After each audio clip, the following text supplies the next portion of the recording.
This is the Memphis Police Chief, C.J. Davis. This incident was heinous, reckless, and inhumane.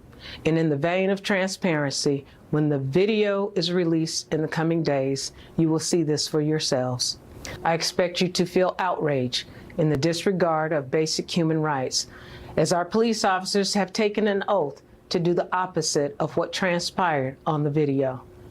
I expect our citizens to exercise their First Amendment right to protest, to demand action and results.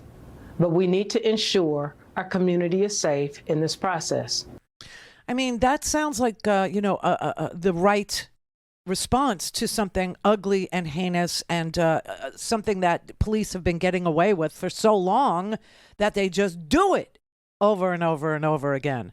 I think, Memphis has a decent police chief, in their midst. I mean, she is saying what she saw on that tape was unjustified. It was inhumane. It was brutal. And I expect you to see it and be outraged. I expect to see protest. But I just want you to know that, you should feel also seen, heard, and respected on the issue of getting justice for this really putrid behavior by police officers who serve on our police force. Now, you never hear that. You just never do. So I would just say maybe talking about this over and over again, and people going out and doing activities like protesting peacefully, and the Black Lives Matter movement and the hashtagging and all the things that felt like so small and so unimportant. Maybe they were important. Maybe they made the difference between police chiefs trying to cover it up, or saying that this guy resisted, or making an excuse for why they beat him twice to the point of he died in the hospital 3 days later. 3 days later from internal injuries, from bleeding, from internal injuries. Now the next step is going to be stop it from happening at all. We finally have gotten to a point where in some jurisdictions, Memphis is, the first place I've ever seen a police chief say, yep, I'm going to show you the tape. I'm going to withhold it until you feel, that we have done something that represents a movement towards justice. The family has said what they think would be just. They said they want these officers charged with murder, and they're right. And so they hadn't released the videotape, and everybody was sitting around going, why aren't they releasing the video? Why aren't they?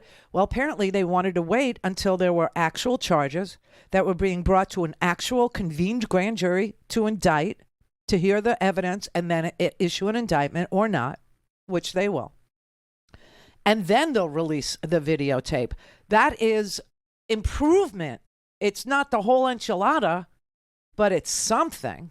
The city here is tense right now, but people are going to be relieved to hear that now not only are these 5 officers in custody, but they're looking at serious charges that include aggravated kidnapping, official misconduct, but most importantly to the residents of Memphis, second-degree murder charges. And that's exactly the level of charges that people were looking for, because while they have not seen the video, the descriptions that they've heard from the family, from their representation, but even out of acknowledgement from local leadership here and the police department itself, that what they're going to see is horrific and really a violation of humanity, that is the level of charges that people wanted.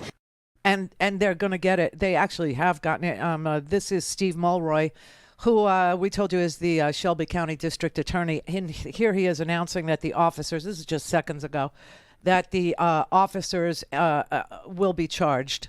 Earlier today, the grand jury returned indictments against 5 former Memphis Police Department officers regarding the death of Tyree Nichols. These are the same 5 officers who were previously or recently terminated by the Memphis Police Department. They are currently in custody.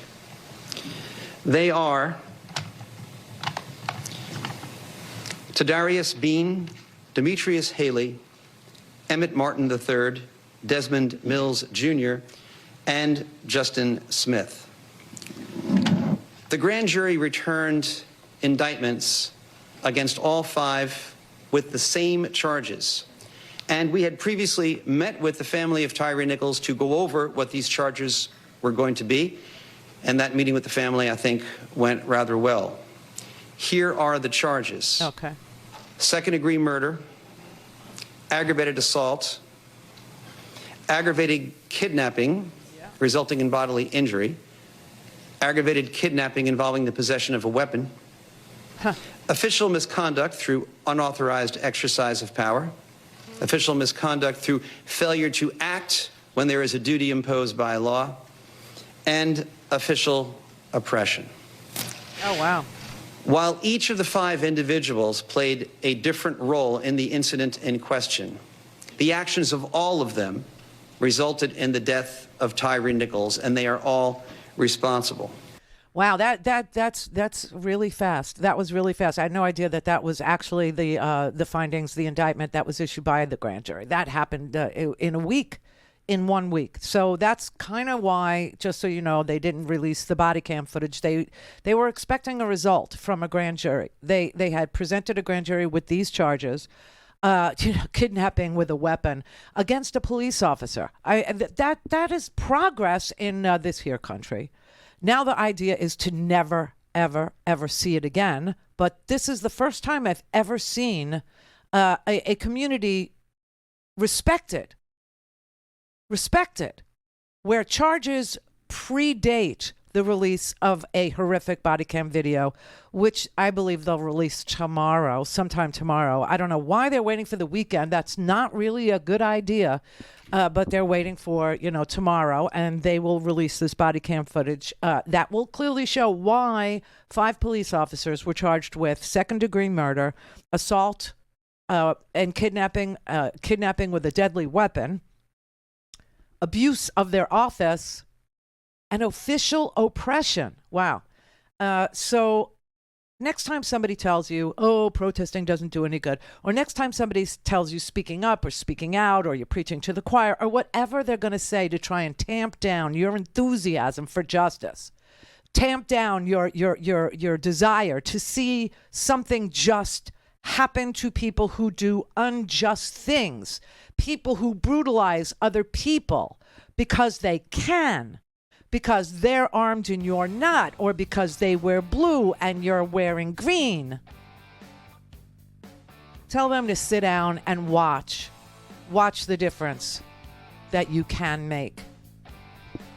Because when we come back, I'll show you a video of a guy in Arkansas. This is horrendous. Okay, there's body cam footage of police officers in Arkansas beating the crap out of a guy who obviously has mental health problems because he was trying to ride. He said he was riding his bicycle from Arkansas to South Carolina. They're 900 miles apart. But he said that's what he wanted to do. He went to a gas station and he asked the gas station attendant, the person behind the cash register, could he have some water? The cops were called, and I'll show you what happened. Don't have time to listen to the live show? Want to hear more on your schedule? Go to RandiRhodes.com and buy a stinking podcast.